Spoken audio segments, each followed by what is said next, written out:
Isn't it? How wonderful was that? Yeah. I know. And I didn't know when the title came up, I didn't know that Gino was going to be here, that you would sing it, and then that Lynn would be up there singing background. So we had our own Ebony and Ivory working during the singing of the song, right? Oh. And it broadcasts a lot to have that song. I mean, Ebony, Ivory, black and white, living in perfect harmony on the keyboard, all that song. If they can make great music together, the two keys side by side, why can't we live as neighbors side by side, making great music together? Makes, about the human race, about the human experience. It's also about the internal experience, too. And we'll talk a little about that as well. But, I was... a story came to mind around this whole idea of how we treat the other and deal with that. A woman was getting ready to go to church recently, and she heard a lot of commotion going on outside, and it turns out that there was a dog. Her dog was barking like crazy. There was another dog outside the fence. Now the dog outside the fence wasn't barking, but the dog inside the fence was bark, bark, bark, bark, bark, bark, bark, And so she thought to herself, says, "Isn't that interesting how it's the dog that's outside the fence that doesn't bark, but the one that's inside the fence is barking?" And she was having this kind of like, that's a curious thing to happen. Why is that the one that's always angry, not the other side? But then she recognized the dog that was outside the fence as being a neighbor's dog, and thought that dog shouldn't be out, so the neighbor would be concerned. So she opened the gate, and the dog came in. And the two dogs, the dog that was barking, of course, stopped barking, and they sniffed each other a little bit. Then they went about their way. And she thought, isn't that interesting how when they get together, they get to know each other, and then they walk away. Now, and then they ignore each other. And then she was, like I said, she was on her way to church, and she realized, that's a lot about what happens at my church. Now, it doesn't happen at this church. We don't do that sort of thing. But at her church, what she realized is that they're in the church barking at the people that are outside the church. You need to be here. You need to be saved. You're going to hell. They're barking at the people outside the church, right? Then when they get those people to come inside the church, they kind of sniff them a little bit. How you doing? They get to know them. They shake hands with them. And unless they're in their social circle, they don't talk to them anymore. Like I said, not our sinner. We don't. But I thought that was really, really interesting. But then the idea about that whole thing is that's the human experience too. It happened this week. It's been happening in the news. We've got two countries barking at each other. They got a couple women that want to go and representing our country, representing people within our country. They want to go to another country, and there's barking going on, between the two folks. When maybe it would just be a different idea. Emerson talks about this. He says that unity expresses itself in variety. Unity expresses itself in variety. If we didn't have the variety of people in this nation, we wouldn't be as great a nation as we think we are. So this notice I say as we think we are, because we think we might have some things to learn. But Dr. Holmes talks about this too. He says that thoughts of peace and goodwill, a recognition of the unity of all persons will produce harmony. I don't think there was a lot of talk around peace and goodwill this week. There was a lot of people barking at other people, not experiencing this idea. And when we think about closing doors or closing gates, and then that creates this barrier between folks, that's when we get into the chaos. These walls that put up with each other, we start to neglect the other. And, in the psychological terms, they'll tell you that neglect is a form of abuse. You neglect a child early in life, you've abused that child, And we all have. I don't know about you guys because you're so evolved, but my little Stevie gets really hurt when he gets neglected. And I am so wanting to avoid politics today, but it's feeling really challenging. It just dawns on me that our little Donald doesn't like being neglected, so he has to tweet at 2 or 3 o'clock in the morning to get some attention. There's a little bit of this stuff going on, but it's happening. It's happening all over the world. It's happening between the Brexit and the non-Brexit folks. It's happening with the yellow vest, the yellow vest and the non-yellow vest folks in France. It's happening between different sides in Syria. It's happening all over the world. This barking going on with one side against the other side. The idea of peace and harmony, the idea of living in perfect harmony is not really working. And even in the Bhagavad Gita, Ernest Holmes loved reading the Bhagavad Gita. He loved reading the Upanishads, the Vedas, all the sacred texts, the Quran, and more. Yes. Did someone just open the gate? Did someone just open the gate? Oh, they did. They let all us out. But check it out. Now that Joe's in the room, the barking has stopped.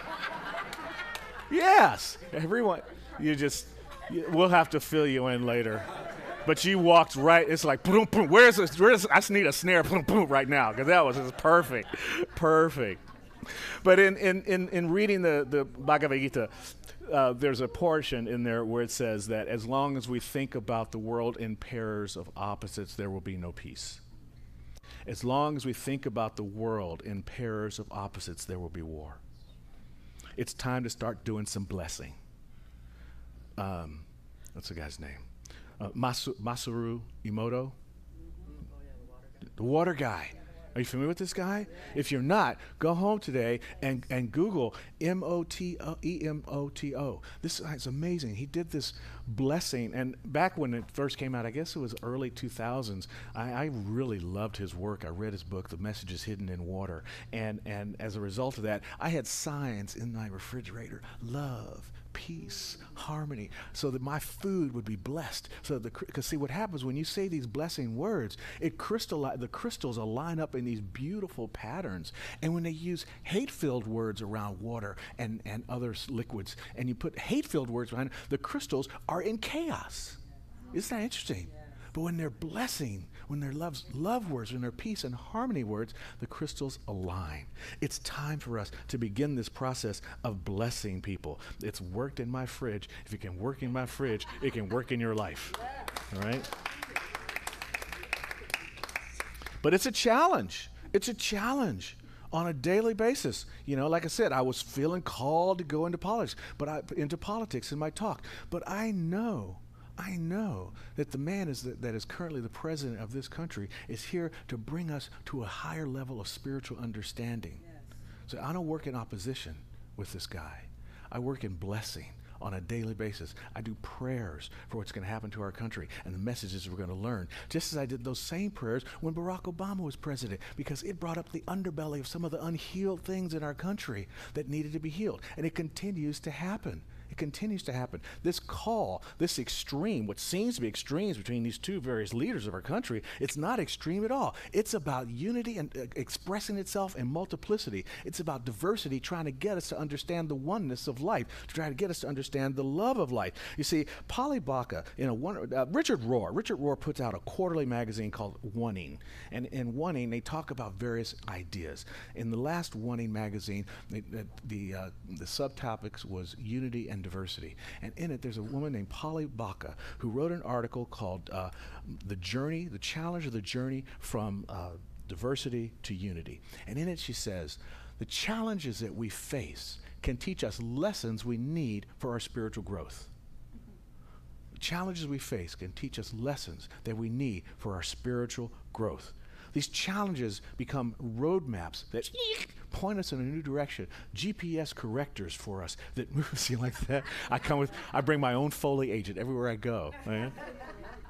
I am really old. Foley. Do you know what Foley is? You know, like when the guys were riding the horses when the six-shooter was riding, there was no horse in the studio. There was a guy with clunk, clunk, clunk, clunk, clunk, clunk, making the noises. That guy was the Foley guy. I'm my own Foley guy. I can open up a box right now. You know, so that's my thing.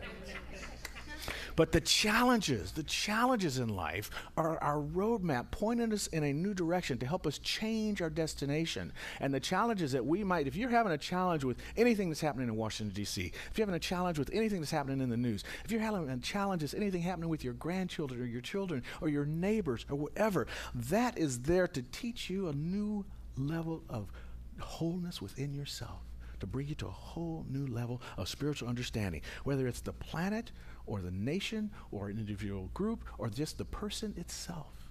The person itself. The challenges are not a mistake, but it helps to see the big picture. I got these books at home called Zoom. They're really, have you ever seen them? They're picture books, which is my favorite.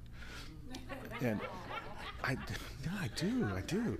And when you go through Zoom, you open it up and it's got a little scene, and the next page and it zooms out a little more, and the next page it zooms out a little more, and the next page zooms out a little more. And the scene starts out with this guy's like on a lounge chair, but it turns out that the lounge chair is on a boat, and it turns out the boat is on a stamp. It turns out the stamp is on a letter, and the letter is on the way somewhere, and the letter is in a plane, and the plane is taking the letter to where it's to be delivered. And every time you open the page, you get a little bit bigger, right? So that's the zoom out. But the worldview, when we look at things from the worldview, that's why space is so cool. Those pictures of the earth where there's no borders, there's no boundaries, there's no war from space, it's just this beautiful blue ball. No racial divide going on, none of that. But if we zoom in, something very interesting happens. As you zoom in, there's a synchronous, like if you were to zoom in to New York City, Times Square, there's a synchronicity taking place. You can, not too close, just close enough to see it. There's people that are moving and dancing and not, vehicles and people themselves, mostly vehicles not colliding, but people not bumping into each other. There's a dance taking place. There's a unitive experience taking place, a synchronicity of movement that takes place when we look at the diversity that's happening and then see it in its dance. But that takes us getting out to the big view. And that same big view can happen in our individual lives, in what happens for us on a one-to-one basis. You see, this idea of diversity, it is built into the system that is life itself. It cannot exist without it.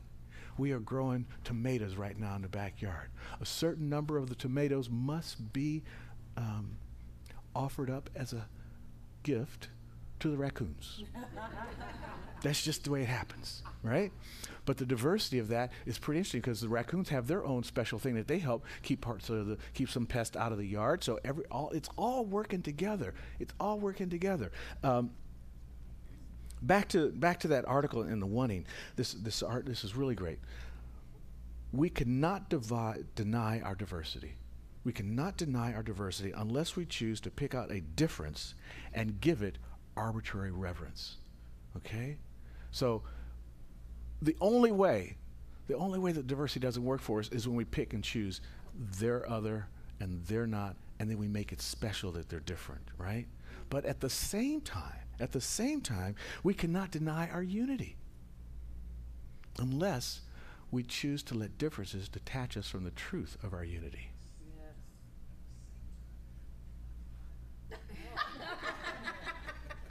That's so interesting. It did that a couple weeks ago, too. It started talking to itself. So someone just hit stop on the Facebook feed. Or maybe it'll go away. Are you still hearing me talk? Yeah. It stopped doing it? It wasn't your phone. Oh, it wasn't? Okay, good. I have no issues around control at all. None. I am so easygoing. Shut that thing off. Put that over there. God. I am looking for a roadmap to change my direction around that one. It is all a work in process. This is so funny. My next little reminder point on here is from Romans. It was Paul, where he wrote, "What I want, I do not do. What I do, I hate." Right out of the damn Bible. There it is. You know the story of the two wolves, right? Right? Which wolf are you going to feed? We all have those two wolves inside us. Which wolf we're going to feed? We always have that happening. And it's time for us to understand that those two wolves, that the thing that I want to do versus the thing that I am doing that I dislike that I do, all of that is part of the diversity of who we are. You think about how amazing it is that we are even here. I mean, it is an astronomical, physiological, biological miracle that any of us are here, right? I mean, the planet, first off. 2 degrees this way or that way, this puppy would burn up. There wouldn't be an atmosphere for us to be on the planet the way that we are, right? And then us, the journey of the sperm to the egg. Amazing that those fellas can even find their way is amazing all on their own right there. And then there's just one that they got to get to. That's crazy. And then we come out, and then we've had some grandparents recently in the center who've been showing the new, what's the thing? Ultrasound. It's no longer this fuzzy black and white thing. It's like amazing. It's like 3D holographic image of a baby being formed. It's amazing, you know?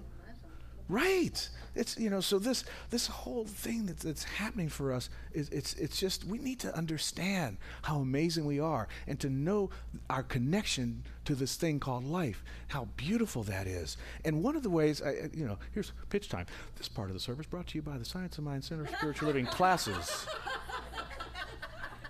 One of the way to get to know yourself is to take a class. But we do have some good classes coming up.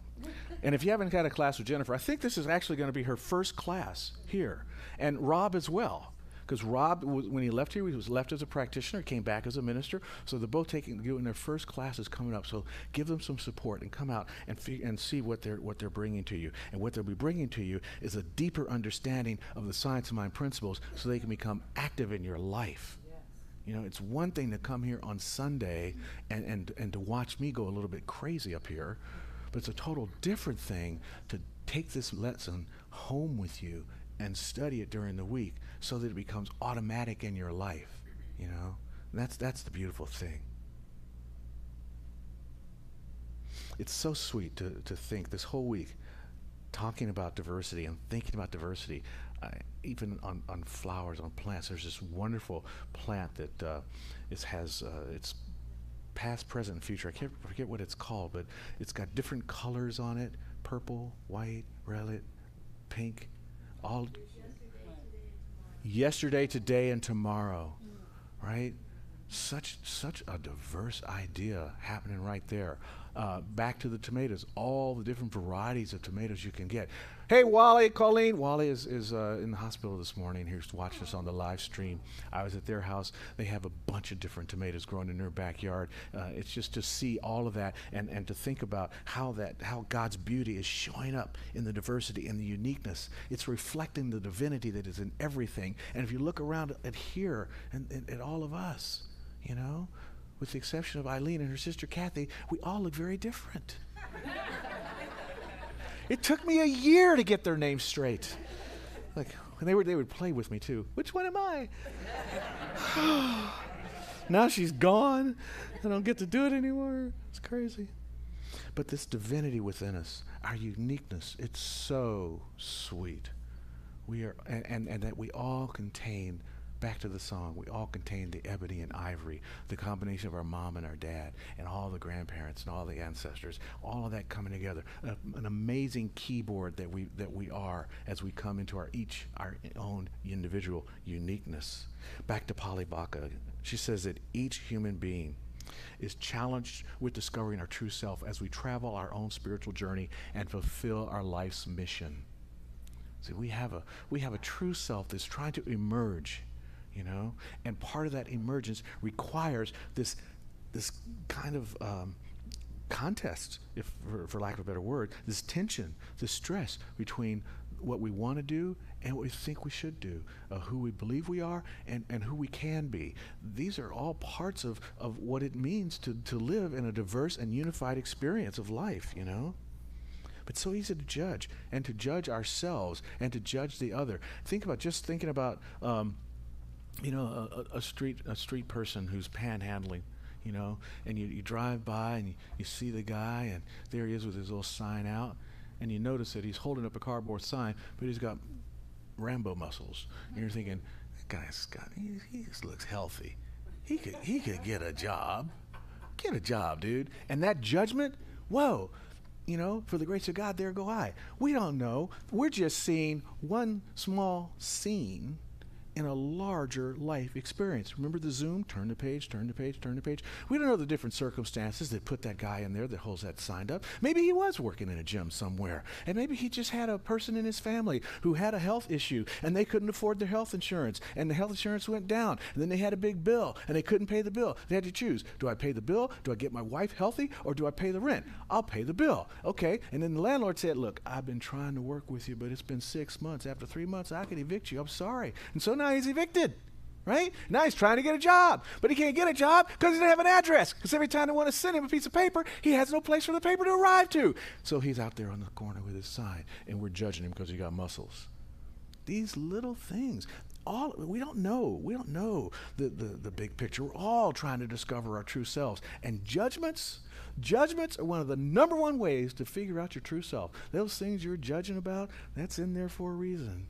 Remember, it's the roadmap to help us change to a new destination, to move to a higher being, to live more in harmony. And that's back to Science of Mind. I've been listening with Johanna, who spent many years in an ashram for City Yoga up in upstate New York.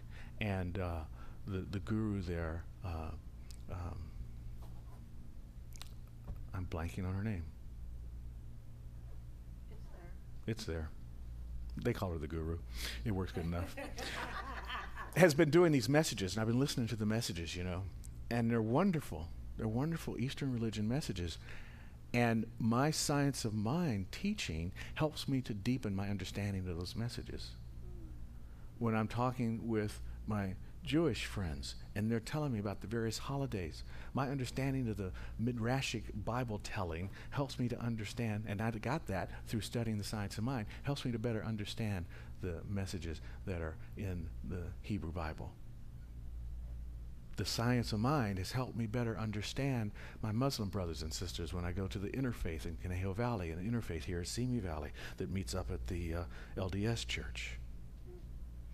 These messages are telling me, this teaching has taught me the idea of harmony and how it equals into peace, how to learn to give. And when we learn to give, we learn to survive, and we learn to thrive. It's taught me that there's just one. Dr. Holmes says there's one law, one life, one all. And the way that we experience that one life and that one all is different for all of us. But as we oppose harmony, whether it's internal, whether we oppose the two wolves and let them fight instead of deciding which one to feed and nourishing that one more completely, we end up at some point with a disastrous result. And we've seen a lot of disastrous results. We see it in the news. We see it up in the headlines all the time. But nature has a lesson for us. It has a lesson for us in the soil. The soil is not disturbed. It's unity. It is not disturbed by how many different seeds I put into that soil. It will continue to grow each individual plant. That's another thing I got from the Science of Mind. The planting variety, in fact, is what makes life healthy. They're finding out now that the way we've been planting is killing our soil. So now they have these soil cowboys who have learned how to plant different varieties of grasses and different varieties of vegetables and stuff, and then have different herding animals come in and eat these grasses at different times, and it's putting more microbes and fertile material back into the soil, so the soil becomes healthier. They call them soil cowboys. No more where you just big giant soybean farm for miles, and then next over there's big giant wheat field farm for miles. No, it's wheat and soybeans and beans, and all be growing in the same place. Companion gardening. It's making it more healthy, more variety, more diversity. Dr. Holmes says there is hope for us. He teaches that in our teaching. There is indeed hope. He says that what we now experience, we may cease from experiencing if we have the will and if we have the imagination to set our vision in an opposite direction and to hold it there. When you're seeing the wolf that's calling you and you know where it's going to take you because you've been down that road before, turn to the opposite direction and hold to that direction and follow that roadmap and follow that course. When we're seeing things that are happening in the news that are disturbing us, hold a different pattern in consciousness and stay with that pattern. And that sets the new course for the planet. When you're doing your shopping and you're reaching for maybe not the prepackaged item, maybe the bulk item. Little differences, little changes. Sidebar. I talked about recycling last week. Here's how complicated recycling is. I live in LA County, in Ventura County. Waste management has different rules. You can put the little round thing on your, you can leave it on your recycle bottle. It's not going to not be recycled because of that. Somebody check that out in waste management. Thank you for that. Thought I'd just pass that along. If you bring your bottles in for us to do take the caps off, because where Costa takes them, they don't want the caps on the bottles. Is that correct? It gets complicated. Everybody's got different rules. Diversity, right? But it's all unity. It's all recycling. Anyway, I'm feeling complete, but I just wanted to share that there's hope. And I've been really feeling it this week. And I'm using our teaching, I'm using my prayer work to put that hope into action. And I hope you will do the same. Because when we look at the differences in life and we see things that show up in terms of ebony and ivory, remember that they're all on the same thing called a piano. And when all the notes are played, it's a beautiful song. And so it is.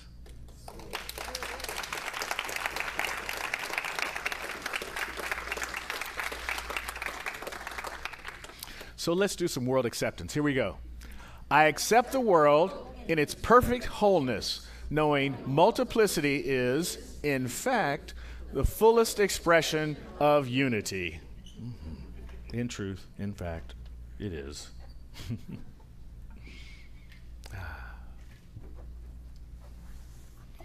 Thank you, Dee.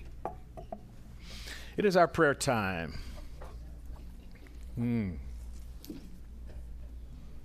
Oh, they're calling me. You know, we had the board meeting this week. We did a thing called vocal toning, and in advance of that, I lined up all the chakra bowls to the various energies of the body, right? So we start here with the root chakra down here. Boom, that's the root chakra. Then it goes to the sacral chakra, and then it goes to the solar plexus, and then it goes to the heart chakra, and then we go up to the throat, and then to the third eye, and then to the crown chakra. You have now been realigned. Now let's know some truth. Let's put some truth in action here. If there's something that's working in your life, maybe you've been listening to one wolf, but you want to listen to the other wolf. Or maybe you're seeing the ebony and ivory as different things on the keyboard and not seeing them in unity. Or maybe you just have so much to be grateful for and you want to express gratitude. Let's put that into the spiritual universe and let that be formed by the vibration of our minds and our words into the manifestations, into the actions, the activities of our life. We'll do that out loud in prayer together. Here we are now.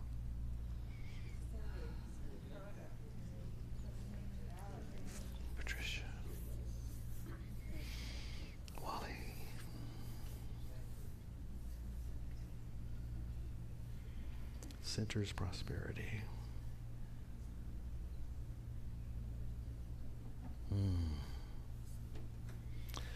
Oh, how sweet the sweet sound of faith. The presence of Spirit right here, right now, in this space. In all spaces, but in this moment right here, where we all are, we have joined collectively to understand that there is one life that is expressing as each and every one of us.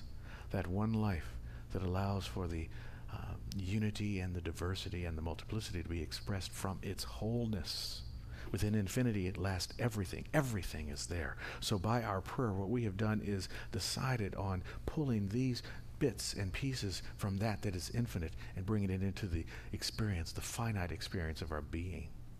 Whether that finite experience be right action in terms of a job or employment, whether it be the perfect living situation, is it more money in the bank account, is it the opportunity to share with another, is it the bringing of new life into your family? However it is showing up, we know that it is God showing up, and God loves being expressed, and loves being expressed by means of each and every one of us. Every day that we wake up, it's another delight to the divine that gets to say, "Oh, goody, what am I going to do wonderful in the world today by means of you?" And so you get to decide. You get to decide. How joyous will God's experience of life be today by means of you? And in this moment, we decide it's going to be an awesome experience. It's going to be a harmonious experience. It's going to be a joyous experience, and it begins right here, right now, by this word that we speak. So by releasing this prayer into the infinite law that hears our intentions and makes them true in our lives, we say, thank you, Mother, Father, God. Thank you, Divine Presence. Thank you, Infinite Spirit. And so it is. So it is. Mm-hmm.